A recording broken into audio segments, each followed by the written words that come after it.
વડોદરા શહેરમાં આગામી ચૂંટણીને લઈને પોલીસ તંત્ર સંપૂર્ણ રીતે સજ્જ બન્યું છે. પોલીસ કમિશનર નરસિંહા કુમારે જણાવ્યું છે કે શાંતિપૂર્ણ અને નિષ્પક્ષ ચૂંટણી યોજાય તે માટે જરૂરી તમામ પગલાં લેવામાં આવી રહ્યા છે. તાજેતરમાં રાજ્યમાં થયેલી બદલીઓ બાદ આજે તમામ પોલીસ અધિકારીઓ અને કર્મચારીઓની બેઠક યોજાઈ હતી, જેમાં ખાસ સૂચનાઓ આપવામાં આવી છે. આ ચૂંટણી દરમિયાન કોઈપણ પ્રકારની ગેરરીતિ ન થાય તે માટે એક વિશેષ એક્શન પ્લાન તૈયાર કરાયો છે. પોલીસ દ્વારા અસામાજિક તત્વો સામે કડક કાર્યવાહી કરવાની ચેતવણી પણ આપવામાં આવી છે. લાયસન્સ ધરાવતા હથિયારો જમા કરવાની પ્રક્રિયા પણ શરૂ કરવામાં આવી છે, જેમાં અત્યાર સુધીમાં 25% કરતાં વધુ હથિયારો જમા થઈ ચૂક્યા છે. શહેરમાં 11 ચેકપોસ્ટ પર કડક નજર રાખવામાં આવી રહી છે. સાથે ડ્રિંક એન્ડ ડ્રાઈવ વિરુદ્ધ ખાસ ઝુંબેશ હાથ ધરવામાં આવી છે. સંવેદનશીલ વિસ્તારોમાં ચુસ્ત પોલીસ બંદોબસ્ત ગોઠવવામાં આવ્યો છે, જેથી સમગ્ર ચૂંટણી પ્રક્રિયા શાંતિપૂર્ણ રીતે પૂર્ણ થઈ શકે. રાજ્ય ચૂંટણી પંચ દ્વારા 1 એપ્રિલ 2026ના રોજ તાલુકા પંચાયત, જિલ્લા પંચાયત અને નગરપાલિકાઓના ચૂંટણીની જાહેરાત કરવામાં આવેલ છે અને તેના સાથે જ આદર્શ આચારસંહિતા અમલમાં આવી ચૂક્યા છે.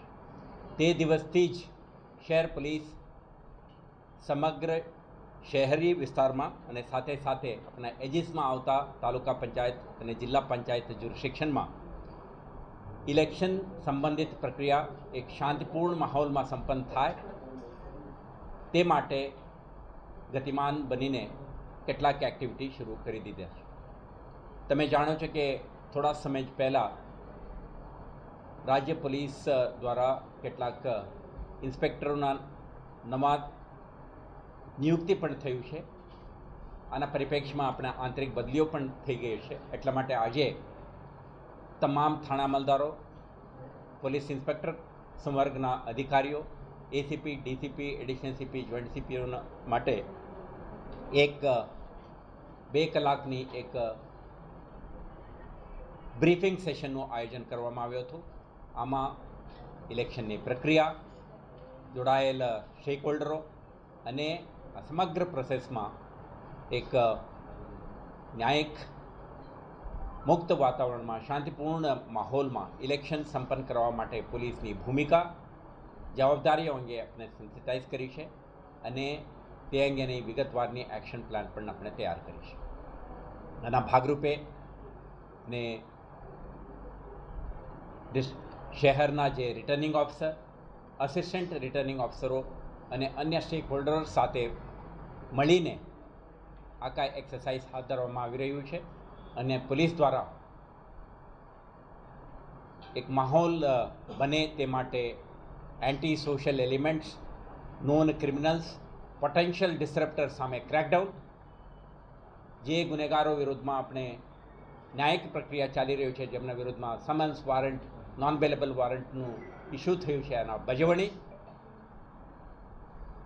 અને જે લાયસન્સ ધારકો છે, હથિયાર રાખે છે સ્વરક્ષણ માટે, પાક રક્ષણ માટે કે અન્ય પ્રવૃત્તિઓ માટે, એવા હથિયારોના દુરુપયોગ ના થાય, કોઈ પણ રીતે ઇલેક્શનને ઇમ્પેક્ટ ના કરે તે માટે એના જમા લેવાની પ્રક્રિયા અને સાથે સાથે સમગ્ર શહેરમાં ક્રિમિનલ એલિમેન્ટ્સ મૂવમેન્ટ ના કરી શકે અને ડિસરપ્ટ ન કરી શકે તે માટે 11 જેટલા ચેકપોસ્ટને સક્રિય બનાવીને આપણા સઘન ચેકિંગ,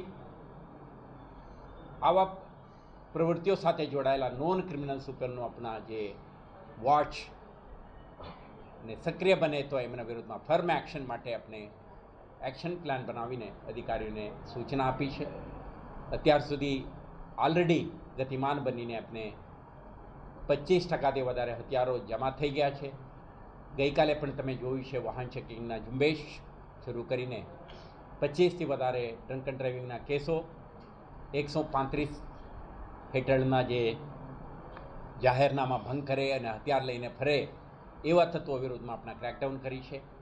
તો આવતા દિવસોમાં પોલીસની હાજરી, વિઝિબિલિટી અને ડોમિનેશનમાં વધારો થશે અને સાથે સાથે ઇલેક્શન પ્રક્રિયા દરમિયાન returning officer, assistant returning officer અને અન્ય સ્ટેક હોલ્ડર સાથે સંકલનમાં રહીને સમગ્ર પ્રોસેસની ઇન્ટિગ્રિટી એક પારદર્શક અને રાજ્ય ચૂંટણી પંચના સૂચનાઓ મુજબ કરવામાં આવે તે અંગે પોલીસ આપણા ભૂમિકા, આપણા જવાબદારી નિભાવવા અંગે આખા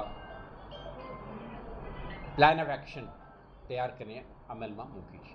આવતા દિવસોમાં જે શહેર પોલીસ દ્વારા જુદા જુદા ક્ષેત્રમાં જુદા જુદા હેડ હેઠળ કરવામાં આવી રહેલ કામગીરી અંગે તમને વખતો વખત જાણકારી આપીશું અને એક ઇમ્પેક્ટફુલ કામગીરી કરીને સમગ્ર પ્રક્રિયા શાંતિપૂર્ણ માહોલમાં સંપન્ન થાય.